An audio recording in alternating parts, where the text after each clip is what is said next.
السلام علیکم ورحمۃ اللہ۔ ویلکم کنورسیشن ود ہشام۔ میں ہوں ہشام احمد خان۔ میرے محترم معزز سامعین و ناظرین، اگر موازنہ کمپیریزن دوسروں سے ان کی نعمتوں، صلاحیتوں اور ان کی سہولتوں سے ہو تو یہ بڑا اذیت ناک ہے، بڑا خطرناک ہے۔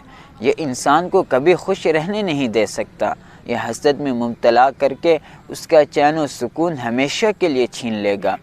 اگرچہ کمپیریزن ضروری بھی ہے، یہ ترقی کی جانب رواں دواں رہنے کے لیے ایک مثبت قدم ہے۔ اس سے تحریک اور انرجی پیدا ہوتی ہے، توانائی پیدا ہوتی ہے، محنت کی مزید قوت ابھرتی ہے، مگر شرط یہ ہے کہ کمپیریزن صرف اپنے آپ سے ہو، ہر گزرے کل کا اپنے آج سے ہو، اپنے فن، ترقی، قابلیت، صلاحیت اور عادات سے ہو کہ سیکھا کیا، عمل کتنا کیا اور اس کے لیے کی گئی کوششوں سے ہو۔